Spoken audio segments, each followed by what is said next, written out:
Other ideas for figures that they can include for unlocks would be maybe Crazyleggs, because that was a Night Force figure, or maybe Muskrat. But you could also say those would be figures that would be a reveal for a mainline release.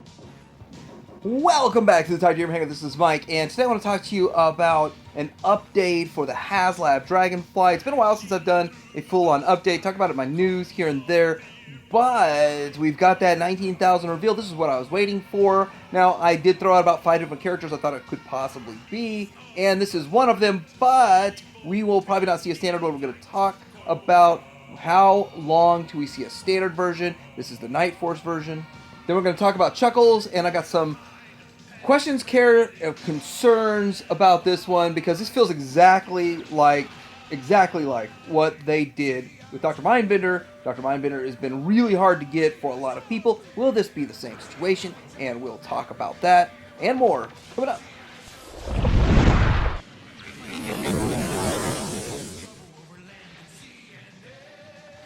Stay the course, soldier. We're in the final stretch of the G.I. Joe Classified Haslab campaign.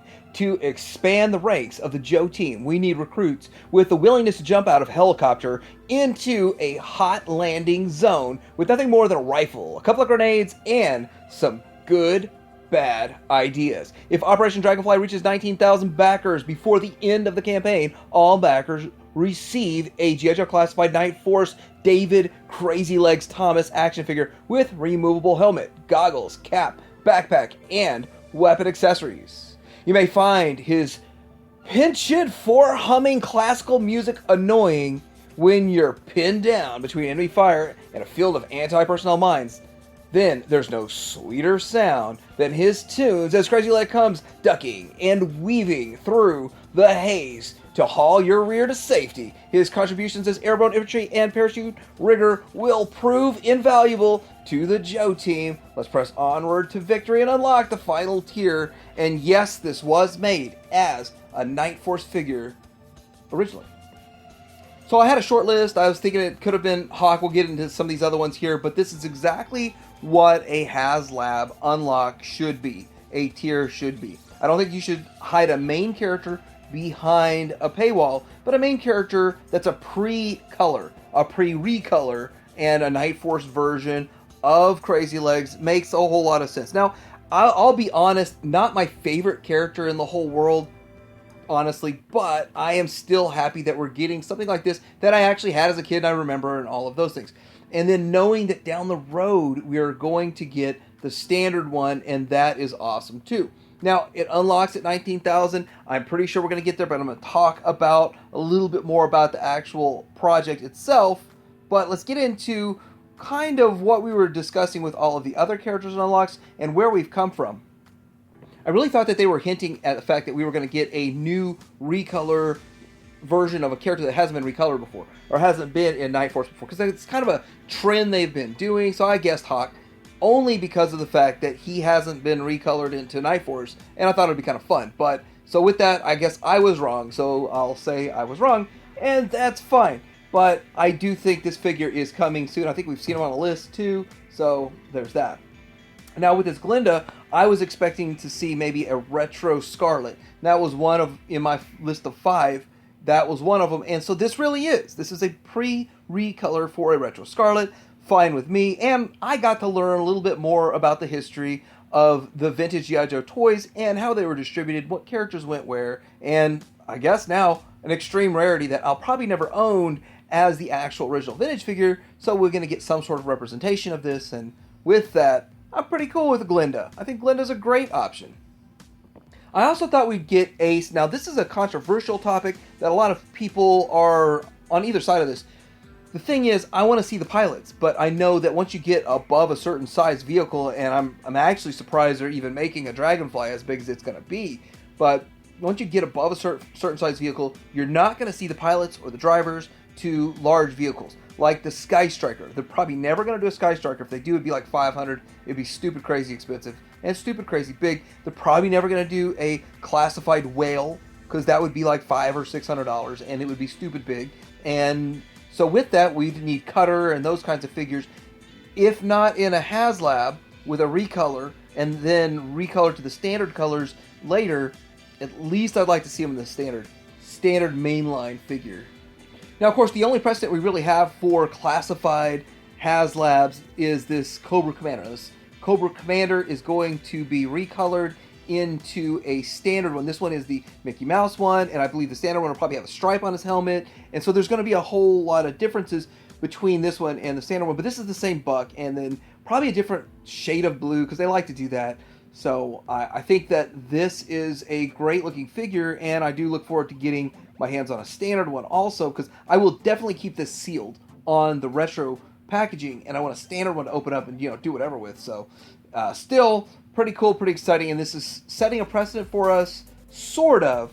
He's not really recolored, that's the difference than what's going on right here. So this is kind of what a standard Crazyleggs looks like, but of course we won't get this beautiful packaging. We'll just get some of the, I don't know, whatever. I don't know if by the time we see this in 2027, probably 2025, late 2025. I don't know if we'll be back to bubbles by then, but we should be, because they said we're supposed to be back to plastic bubbles, plastic see-through packaging by the time we get into 2024. But everything they revealed showed closed packaging, which kind of sucks. Now, with that, this is the original Real American Hero version 1, and this is what it's going to look like, which really sort of does match up to their animated picture that they got going on. So the campaign is currently sitting at 15,300 or so, right around 15,300 as I'm filming this, approaching that. And I do believe it's going to hit the 19,000 no problem. Now, right now it's growing at about 300 a day. So if we do that, 7 days left, and we end up around 2,000 there, but get like a 2,000 pop at the end, that's 19,000. I actually think it's going to get a massive pop at the end, because we're going to see that people that have been waiting till the end see everything unlocks and sees that it's all pretty reasonable value and deal versus some of these other things that are going on, like a gate. Then yeah, this is definitely gonna go through. But I don't really want to see it blow up to 30,000, but again, I don't have any control over that. I'm just happy with it hit 19,001, and we all get 4 figures. This does have some light up electronics and quite a few features, and it is big. It's got a large footprint, even though the actual space, you can fit 2 figures in there, and the actual play area environment, I guess you could say, is limited. It still takes up quite a bit of shelf space, and there's some other ideas for using it as a display piece, maybe as a background, and line your figures up in front of it. So there's an endless number of display options, and you're going to see that when this comes out, how many different ways people display it, show it off, and use it for photography. Now, some people have pointed out there's going to be some reuse of the Quadra missile lineup underneath the wing there, and I don't have a problem with that. I just know that there's reuse of missiles throughout G.I. Joe here and there. Definitely the Dogbone design, but I think we do kind of get used to each one having their own stuff, and the fact that we're doing a Haslab and it should be an all-new mold and all this new stuff. But I don't mind sharing missiles between vehicles, seeing as how many big vehicles are we really going to get in the Joe line over the next 10 years? Maybe just 10. Looking how good Wild Bill turned out, I think he looks great. Now, here's the thing. He is in the toy deco colors, and we're probably going to see him released in the main line as the Toon deco colors. But it kind of leads me to believe or ask a question. If this Haslab didn't even fund, which of course it funded in just a day and a half or so, a little over a day, but if it didn't fund, would we have still gotten this figure? Would we have still gotten all these figures that were planned just in the main line in standard color? Would that have happened still? Who knows? Okay, so getting into Chuckles, this is not a laughing matter. This is not at all. This is going to be one of those chase figures where they're going to have it as an Sdcc exclusive, and then at Sdcc, the people that show up, they're going to get a code or a link or a code or something along those lines, so that they can order it on Pulse. And so last time with Mindbender, that link or code or whatever got out, and people were able to get it that were just sitting at home, and they were able to get it right away. And then I don't know if they had enough to cover even the people at SDCC. But then the first wave showed up for everybody, and then there's a reorder that everybody else was waiting on. So everybody else was waiting on the second batch of the Mindbenders, and I think that's the same situation here. But figuring out how we're going to get this, if we're going to get this, and all of that is going to be a situation. He comes in a box that looks like an old 90s big screen TV, like maybe a 70-inch, something along those lines. And that's kind of fun, but it's kind of weird at the same time. I don't know a whole lot about Chuckles. I just know I've seen what little bit I've seen of him. He doesn't talk a whole lot, but he does come with a ton of stuff. He's got a file folder. He's got a Hawaiian lei there. He's got a beat up face, glasses, headphones, gun, some brass knuckle hands. He's got a suitcase, a knife, binoculars, and something else there. So quite a bit of stuff. He's got the handcuffs for the ladies. And it's cool how his gun can go into his strap there, and that works out. And he's got pretty much all the stuff on him for the most part right there with his beat up face. And so I don't know the story behind the beat up face. I'm sure somebody else does, but I do have a Chuckles figure, a vintage one. So I don't think I got the right. I definitely don't have his correct gun strap holster. There he is from the back, and I don't know exactly which one, but I'm sure these legs have been reused. I'm sure there's a lot of part reuse on this character from other characters, and I'm okay with it. And since it's going to be a deluxe, it's probably going to be a $35 figure. Oh, it's $42. I'm sorry, $42 figure because you got the Sdcc tax and the extra parts in there. So anyhow, it's going to be hard to track this guy down. I'm sure it's going to be frustrating, and I know that we've just had some other frustrating pre-orders in the past. Hopefully we can make this smooth. Hopefully he doesn't join the eel as in impossible to get.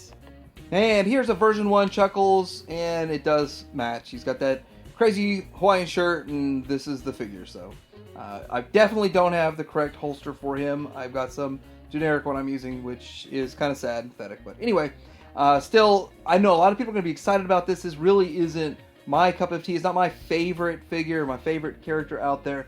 But he is someone I remember from back in the day, a figure I had back in the day, and so obviously I'm definitely going to pick him up. But $42, and I really don't feel like Chuckles is that big of a character that he would really command more than the standard $25. And $25, I'm wrestling with that $25 price point already for most of these figures that are coming in.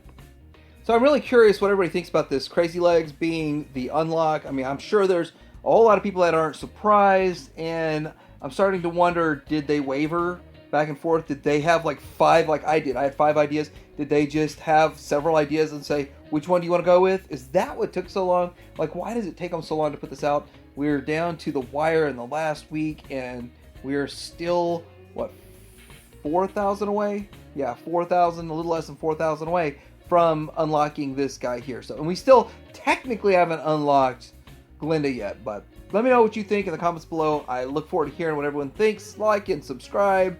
Hang around.